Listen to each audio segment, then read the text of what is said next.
And welcome and good morning to Mike Ferry TV. It is the week of November 25. We have 5 weeks left in the decade that we've been playing with for a long time. Boy, this has been an interesting decade. If you've been involved in real estate since January of 2010, we've experienced the worst and the best virtually in this decade. Been a little cool the last 18 months in the real estate industry. That's normal. We have a little flattening out period. But if those of you that have been involved only from 2013 forward, it's probably not been a good experience because all you've experienced is an upward trending market. So the people that got involved in late 2007, 8, 9, and were involved in 2010 have seen the worst and the best.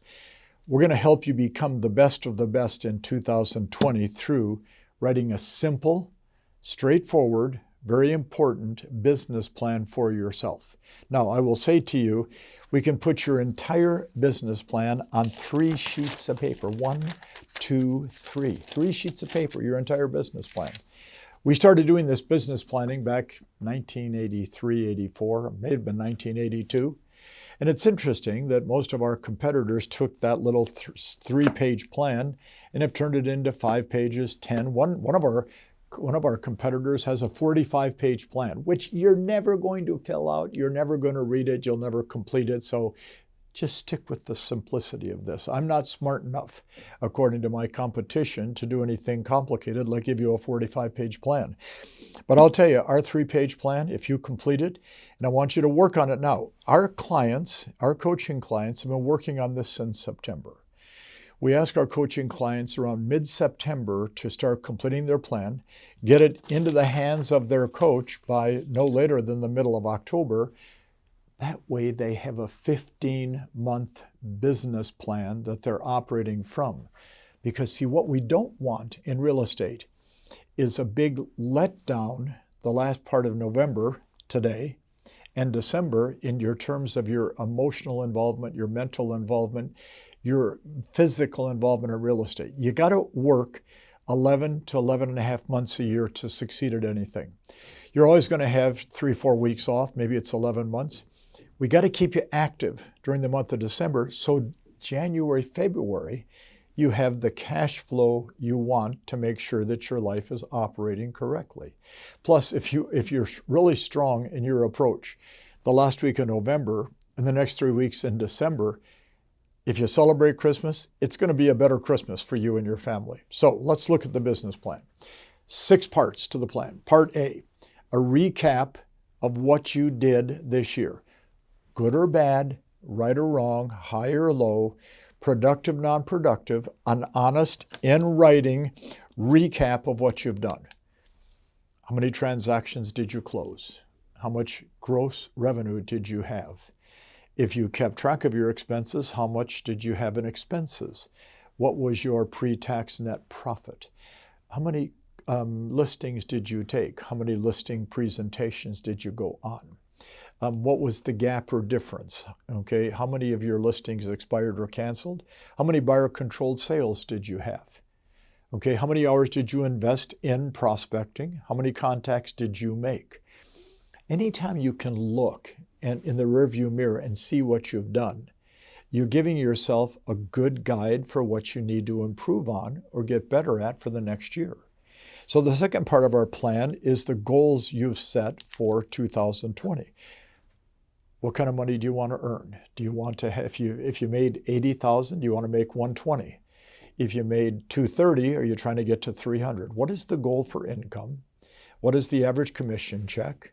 How many transactions do you have to close? How many of those will be listings sold versus buyer-controlled sales?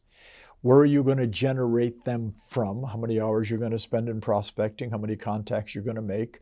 What is your closing ratio? What is the target you have? What are the goals that you have? That's all part 2 is. And you can put all that on 1 page. Part 3 of the plan is, of course, the schedule. What kind of schedule do you have? Do you have a good schedule that is laid out for 5 days a week? What are the 5 days you work? Are you working Tuesday, Wednesday, Thursday, Friday, Saturday? Are you working Monday, Tuesday, Wednesday, Thursday, Friday, Sunday, Saturday, Sunday? 7 days a week, 24 hours a day? Nonsense. You need time to recoup, recover. You need time for yourself, your time for your family. So we recommend a 5-day work week, max 5.5, okay? What are you going to do for that day? Can you create a schedule that starts at the time you appear to when you want to quit at the end of the day? And what are the activities that go into that? If you had a perfect schedule, what would it look like? What would it be? What is a perfect day in the life of you as an agent? The fourth part of our plan is the numbers to support that schedule. The numbers to support that schedule. Okay, numbers. Hours of prospecting, contacts, listing presentations, closing ratio. What are the numbers? You know, how much money are you going to spend on your social media advertising, on your marketing, on any postcard mailings you're doing? Whatever you're doing, what are the numbers involved? So you can look at those and say, do they make sense? Do these numbers support that goal? Mike, I want to do 48 deals this year, but I really don't want to have to talk to people. Oh, red flag goes up.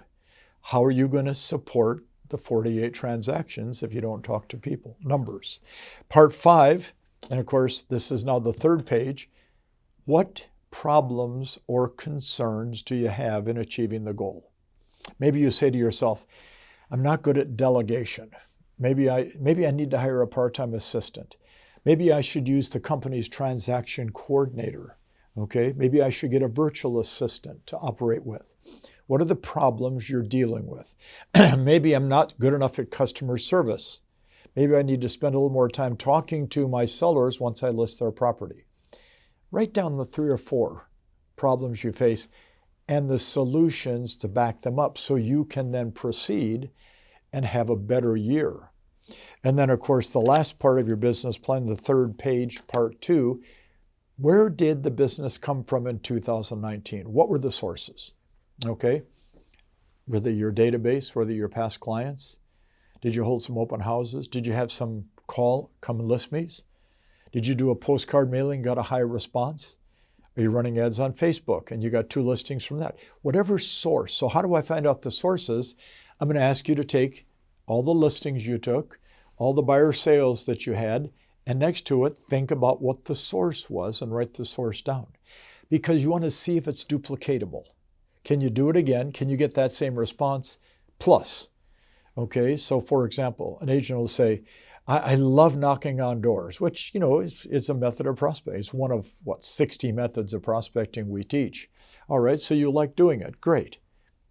How many doors did you knock on and how many listings did you take? Well, I knocked on about 50 doors a week and I only got 2 listings. Well, then maybe that isn't the best source, okay? So what is the best source? So I believe that the business plan is nothing more than a little look at your history. Obviously, the goals you're setting, the schedule to support it, the numbers which make it happen, problems and concerns with solutions, and then making sure you duplicate the sources from last year. Business planning is important. And a business plan, just so you know, is a working document that you're going to have a pen, look at it every week, review it, get excited, get depressed because sometimes you don't follow your plan too well. But if you follow your plan, it works. Planning is what makes a great agent a great agent. I don't know if it was Warren Buffett or Steve Jobs. I saw a quote one day and it said, an idiot without a plan is better than a person with a plan that never follows it. I thought that was an interesting quote. We're not idiots, you and I. We're smart people. Let's write the plan and follow it. We'll take the best of the best, put them together, and that's you. Look forward to talking to you next week. Review this time and again. Have some fun with your business plan. Thank you.